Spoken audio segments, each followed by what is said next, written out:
इसलिए आज हम आपके साथ सूर्य को जल देने की विधि नियम सहित साझा करने वाले हैं। इससे आपको सूर्य को जल चढ़ाने के नियम क्या होते हैं और उस समय आपको किन किन बातों का ध्यान रखना चाहिए, इसके बारे में जानकारी मिल जाएगी। सूर्य को जल चढ़ाने का सही तरीका।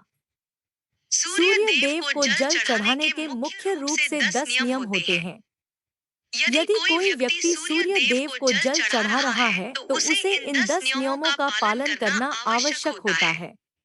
यदि कोई चीज विधिपूर्वक की जाती है तो आपको उसका संपूर्ण लाभ देखने को मिलता है। इन नियमों में सूर्य को जल देने का सही समय, सही मंत्र, दिशा इत्यादि के बारे में जानकारी निहित है।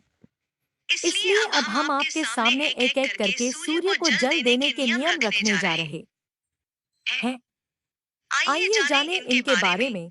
लेकिन उससे पहले अगर आप भी चाहते हैं कि माता रानी का आशीर्वाद आप पर बना रहे तो इस वीडियो को एक लाइक करें और चैनल को सब्सक्राइब कर ले और कमेंट बॉक्स में जय माता लक्ष्मी जरूर लिखें।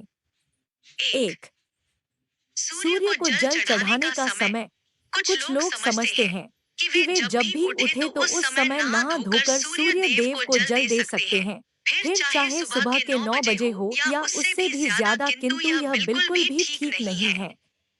सूर्य देव को डोट जल देने का एक निश्चित समय निर्धारित किया गया है, वह हमें उसी समय सूर्य देव को अर्घ्य दे देना चाहिए। सूर्य को जल देने का सही समय सूर्योदय का समय होता है। इसलिए जब भी सूर्य के उदय का समय हो रहा हो उस समय सूर्य देव को जल चढ़ा देना चाहिए। यह समय सीमा सूर्योदय होने के 1 से 2 घंटे की ही होती है, अर्थात सूर्योदय होने के बाद अधिकतम 2 घंटे तक हम उन्हें जल अर्पण कर सकते हैं, उसके बाद तो बिल्कुल भी नहीं। ऐसा इसलिए क्योंकि धीरे धीरे सूर्य की किरणों का प्रभाव तेज होता जाता है। ऐसे में यह प्रक्रिया हमें लाभ देने के स्थान पर हानि अधिक पहुंचा सकती है। कुछ लोग सूर्यास्त के समय भी सूर्य को अर्घ्य देते हैं, जो कि गलत नहीं कहा जा सकता। दरअसल सूर्य को अर्घ्य तब दिया जाना चाहिए जब उसकी किरणों का प्रभाव कम हो। 2. का मौसम हो या धुंध या कोहरा अत्यधिक हो या फिर कोई और कारण हो जिस कारण हमें सूर्य देव के दर्शन ना हो। ऐसे में सूर्योदय होने का समय नहीं बदलता, इसलिए आप जल देने की प्रक्रिया ना छोड़ें।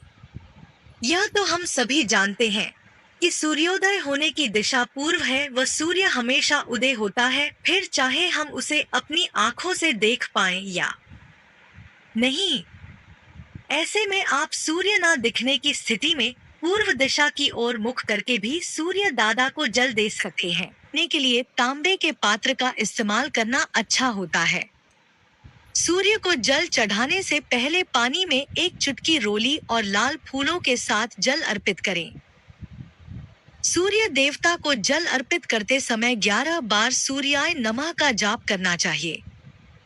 अगर आप नियम के अनुसार प्रतिदिन सूर्य देव को अर्घ्य देते हैं तो आपको इसके कई शुभ परिणाम मिलने लगते हैं। अर्घ्य देने से कुंडली में सूर्य की स्थिति मजबूत होती है और इसके प्रभाव से धन समृद्धि घर में आती है। इसके साथ ही सेहत भी दुरुस्त बनी रहती है। अगर आप नियमों के अनुसार सूर्य देव को अर्घ्य नहीं देते तो वैसे फल आपको प्राप्त नहीं होते जैसे आप चाहते हैं। यह तमाम जानकारी जनरुचि को ध्यान में रखकर दी जा रही है। ज्योतिष और धर्म के उपाय और सलाहों को अपनी आस्था और विश्वास पर आजमाएं। कंटेंट का उद्देश्य मात्र आपको बेहतर सलाह देना है। इस संदर्भ में हम किसी प्रकार का कोई दावा नहीं करते हैं। प्रिय दोस्तों, आज के वीडियो में बस इतना। सब्सक्राइब करें और कमेंट बॉक्स में जय मां लक्ष्मी जरूर लिखें। धन्यवाद।